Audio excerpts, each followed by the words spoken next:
Hello friends, ये हमारा SSC GD का तीसरा प्रैक्टिस सेट है। इसके पहले हम लोगों ने 2 और प्रैक्टिस सेट को डिस्कस कर लिया था, जिसका लिंक आपको चैनल के प्लेलिस्ट में या फिर इस वीडियो के डिस्क्रिप्शन में मिल जाएगा, वहाँ जाकर देख सकते हैं। इसमें जो है हम लोग एसएससी जीडी के जीके, जीएस और हिंदी से संबंधित प्रश्नों को डिस्कस कर रहे हैं, जो कि एग्ज़ाम के लिए काफ़ी ज़्यादा इम्पोर्टेंट है। एसएससी जीडी का एग्ज़ाम जो कि शुरू हो ही गया है और अभी जो है अंतिम समय है रिवीजन के लिए, तो अभी आप लोग जो है यहाँ से रिवीजन कर सकते हैं और कुछ नए प्रश्न भी सीख सकते हैं। तो शुरू करते हैं। हमारा पहला जीके का प्रश्न यहाँ पे शुरू में साइंस का प्रश्न है, तो साइंस, जीके और हिंदी के प्रश्नों को हम लोग डिस्कस करने वाले हैं। तो शुरू करते हैं। हमारा पहला क्वेश्चन है, निम्नलिखित में से कौन सी गैस अम्लीय वर्षा के का अम्लीय वर्षा का कारण है कि अम्लीय वर्षा का कौन सा गैस जो है जिसके कारण अम्लीय वर्षा होता है? तो इसका आंसर हो जाएगा SO2। सल्फर डाइऑक्साइड ये जो है अम्ल वर्षा इसी के कारण होता है, ये आपको याद रखना है। और अम्ल वर्षा का जो पीएच मान होता है वो 5.6 से हमेशा कम होता है और अम्ल वर्षा में जल का पीएच मान बहुत ही कम होता है, ये आपको याद रखना है। जिसका पीएच मान कम होता है 7 से उसको अम्ल कहा जाता है और जिसका पीएच मान 7 से अधिक होता है उसको क्षार कहा जाता है।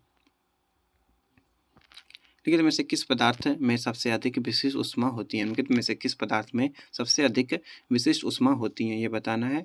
तो पानी की जो विशिष्ट ऊष्मा है वो काफ़ी अधिक होती हैं। विशिष्ट ऊष्मा किसका अधिक होता है? पानी का सबसे अधिक होता है। और विशिष्ट ऊष्मा का ऐसा ही मात्रक होता है, वो जूल पर केजी पर केल्विन होता है। जूल पर केजी पर केल्विन होता है, ये आपको याद रखना है। शरीर के आंतरिक अंगों का परीक्षण किस उपकरण द्वारा किया जाता है? शरीर के आंतरिक अंगों का परीक्षण किस उपकरण द्वारा किया जाता है, ये बताना है। किसके द्वारा किया जाता है? यहाँ पे क्वेश्चन छूट गया लगता है। हाँ, विश्व स्वास्थ्य संगठन का स्थापना कब हुआ था? विश्व स्वास्थ्य संगठन का स्थापना जो है 7 अप्रैल 1948 को हुआ था। 7 अप्रैल 1948। 7 अप्रैल को जो है विश्व यानी कि स्वास्थ्य दिवस मनाया जाता है, ये आपको याद रखना है। और WHO का मुख्यालय कहाँ है? इसका मुख्यालय जो है जनेवा में। WHO का मुख्यालय जनेवा में, ये आपको याद रखना है। और WHO में जो है टोटल 194 देश हैं। टोटल 194 देश हैं शामिल हैं WHO में, वर्ल्ड हेल्थ ऑर्गेनाइजेशन। शरीर के आंतरिक अंगों का परीक्षण किस उपकरण द्वारा किया जाता है? इसका आंसर हो जाएगा एंडोस्कोप। एंडोस्कोप से जो है शरीर के आंतरिक अंग में अगर कुछ दिक्कत हो जाता है तो इसके द्वारा उसको चेक किया जाता है, ये आपको याद रखना है। माइक्रोस्कोप से क्या करते हैं? तो छोटी वस्तुओं का जो है प्रतिबिंब इसमें आवर्धित करके देखा जाता है, जिसको आँख से नहीं देख सकते उसको माइक्रोस्कोप से देखते हैं। इलेक्ट्रोकार्डियोग्राफी ये क्या है? तो ये जो है हृदय की गति की जांच करता है, इसको ECG भी कहा जाता है, ये आपको याद रखना है। और ये जो स्टेरियोस्कोप ये जो है एक त्रिस्तरीय, एक अलग अलग छवियों के त्रिविम जोड़ी को देखने का उपकरण है। चर्चित किताब हेमलेट जो है ये किसके द्वारा लिखा गया है? हेमलेट ये जो है विलियम शेक्सपियर के द्वारा लिखा गया, ये आपको याद रखना है। उबेर कप किस खेल से संबंधित है? उबेर कप संबंधित है, किससे संबंधित है उबेर कप? तो उबेर कप जो है ये बैडमिंटन से संबंधित है। उबेर कप जो है विश्व बैडमिंटन से संबंधित है, ये आपको याद रखना है। और ये महिला लोगों को दिया जाता है उबेर कप। बैडमिंटन में और भी बहुत सारे कप होते हैं, जैसे नारंग कप, चड्डा कप, अमृत दीवान कप और थॉमस कप, ये सभी जो है बैडमिंटन से संबंधित कप हैं। टेबल टेनिस में कौन कौन सा कप होता है? टेबल टेनिस में तो इसमें जो है रामानुजन ट्रॉफी, श्वेतलिंग ट्रॉफी, ये सभी इसमें दिया जाता है, आपको याद रखना है। कौटिल्य का संबंध निम्नलिखित में से किस विश्वविद्यालय से था?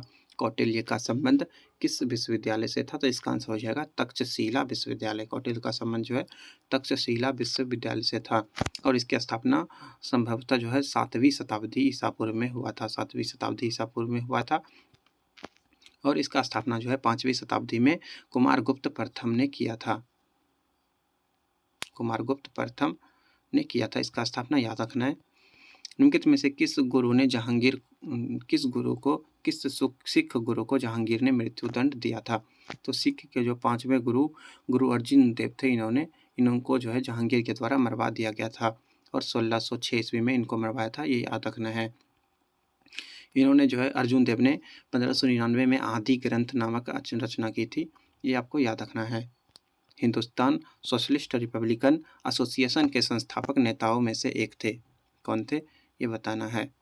तो इसके संस्थापक जो है वो भगत सिंह थे, ये आपको याद रखना है।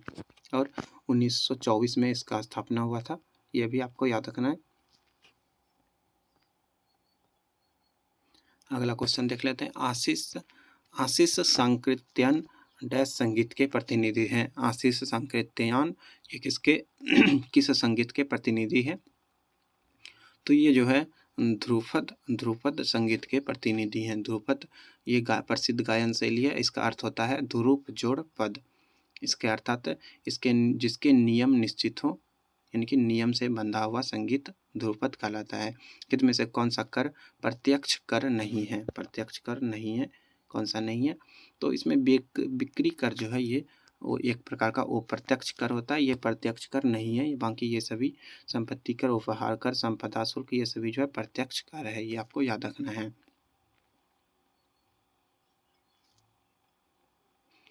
अगला क्वेश्चन,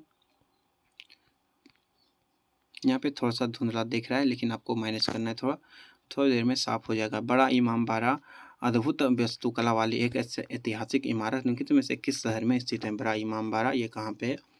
तो ये जो है ये लखनऊ में स्थित है। रसायन विज्ञान में नोबेल पुरस्कार 2022 से किसे सम्मानित किया गया है? नोबेल पुरस्कार 2022 किसको मिला है? तो इसमें से ये सभी को जो है नोबेल पुरस्कार मिला है। क्या नाम है? कैरोलिन बोर्टेजी, बैरी शार्पलेस और मॉर्टन मेडल, ये सभी को जो है मिला है। आईसीसी पुरुष क्रिकेट कप 2023 के ब्रांड एम्बेसडर कौन बने? आईसीसी पुरुष क्रिकेट कप 2023 के ब्रांड एम्बेसडर कौन बने हैं? इसका आंसर क्या होगा? इसका आंसर हो जाएगा शाहरुख खान। शाहरुख खान आईसीसी के ब्रांड एम्बेसडर बन गए हैं।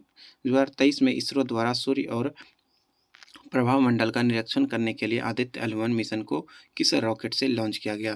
किस रॉकेट से लॉन्च किया गया ये बताना है।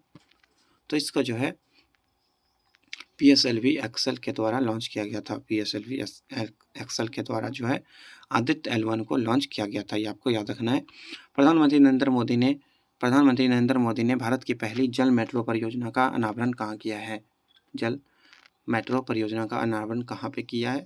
इसका आंसर हो जाएगा कोच्चि, केरल में। कोच्चि, केरल में जो है इन्होंने प्रधानमंत्री नरेंद्र मोदी ने जो है पहली जल मेट्रो परियोजना का अनावरण किया है, ये आपको याद रखना है। और गोवा में भी बहुत सारा चीज़ हुआ है। जैसे गोवा में क्या क्या हुआ है? तो हर घर जल प्रमाणन वाला राज्य ये बना है गोवा। सबसे घनी आबादी वाला राज्य है। यहाँ पे छोटा राज्य है लेकिन जनसंख्या काफ़ी ज़्यादा है। ये सभी बात को आपको ध्यान में रखना है। स्वतंत्रता से पूर्व रियासतों में कौन सी रियासत सबसे बड़ी थी? कौन सा रियासत सबसे बड़ा था?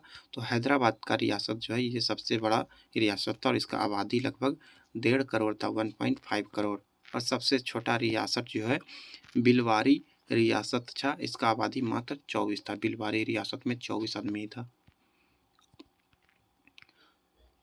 संविधान सभा के डैश 1946 के अंतर्गत भारतीय संविधान का निर्माण हुआ। इसका आंसर क्या होगा?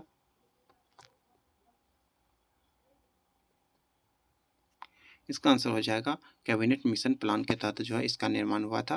कैबिनेट मिशन प्लान 1946 में आया था, इसी के तहत संविधान का निर्माण हुआ था और इसके अध्यक्ष सर पैथिक लॉरेंस थे। कैबिनेट मिशन के 2 अन्य सदस्य भी थे, स्टेफर्ड क्रिप्स और एबी अलेक्जेंडर, ये आपको याद रखना है। उत्तर कोरिया और दक्षिण कोरिया के बीच सीमा रेखा को क्या कहते हैं? उत्तर कोरिया और दक्षिण कोरिया के बीच जो सीमा रेखा है उसको जो 38वीं समांतर रेखा कहा जाता है। 38वीं समांतर रेखा। रेड क्लिफ रेखा भारत और पाकिस्तान के बीच है, ये आपको याद रखना है। 49वीं समांतर रेखा ये USA और कनाडा के बीच है। 17वीं समांतर रेखा ये उत्तर वियतनाम और दक्षिण वियतनाम के बीच है। सेशेल्स द्वीप कहाँ स्थित है? सेशेल्स द्वीप ये कहाँ पे स्थित है ये आपको बताना है। सेशेल्स द्वीप जो है ये हिंद महासागर में स्थित है। हिंद महासागर का एक प्रमुख द्वीप है सेशेल्स द्वीप।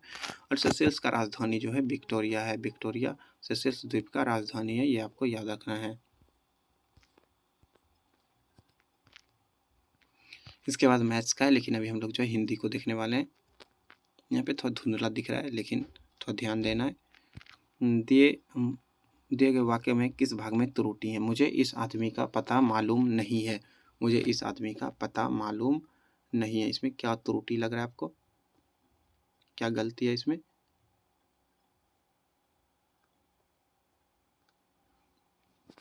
इसमें जो है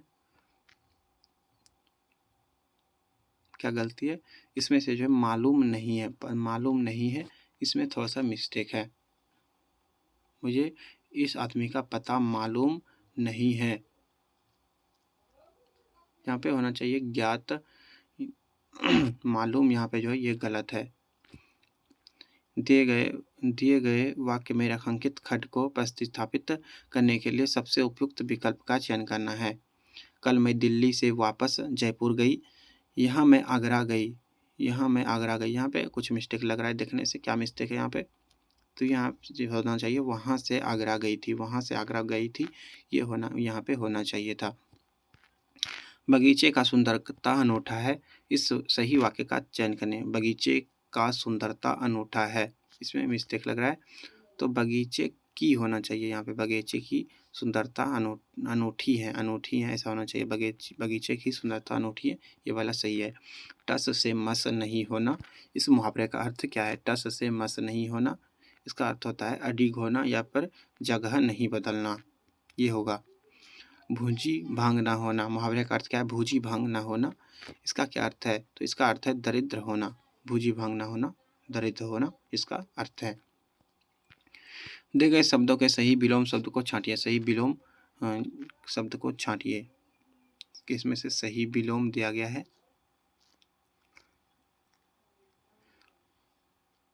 मधुर कटु, मधुर कटु ये तो सही है, ये वाला मधुर और कटु यही वाला सही है, बाकी सभी जो यहाँ पे गलत दिया गया है।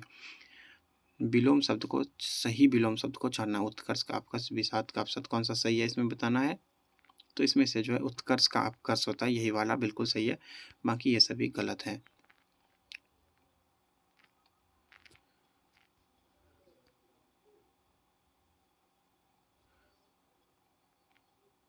शुद्ध वर्तनी का चयन करना है। यहाँ पे आशीर्वाद, आशीर्वाद को कैसे लिख सकते हैं सही से?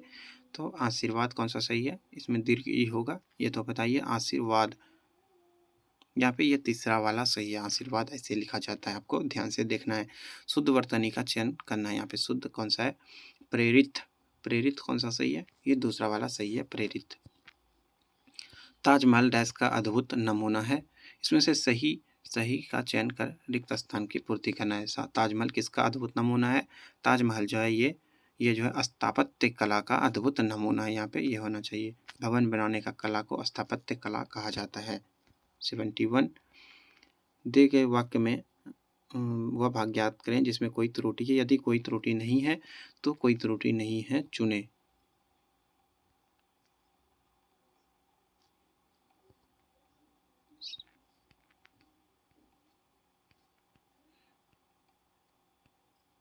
यहाँ पे कुछ मिस्टेक लग रहा है। 2 3 4 1 उच्चारण हमें हिंदी में भी करनी चाहिए, कोई त्रुटि नहीं है। उच्चारण हमें हिंदी में भी करनी चाहिए। यहाँ पे क्या मिस्टेक लग रहा है? तो यहाँ पे जो है हिंदी, ये क्वेश्चन को छोड़ देते हैं, स्किप कर देते हैं, यहाँ पे थोड़ा मिस्टेक लग रहा है। दिए गए वाक्य का वह भाग ज्ञात करें जिसमें कोई त्रुटि है, इसमें से किसमें त्रुटि है यह बात करना है। शीर्षक का चयन करते हुए अनुच्छेदों का निहित भागों और विचारों की परख कर लेनी चाहिए। अनुच्छेदों का निहित भागों का विचारों पर, ये जो है यहाँ पे मिस्टेक लग रहा है। क्या मिस्टेक है? तो यहाँ पे जो है अनुच्छेदों का नहीं होगा, अनुच्छेदों के होना चाहिए था। यहाँ पे होना चाहिए। रिक्त स्थान को भरने के लिए उपयुक्त शब्द का चयन करें। वह सदैव डैश से बड़ों का आदर करता है। वह सदैव अपने से बड़ों का आदर करता है, ये होगा।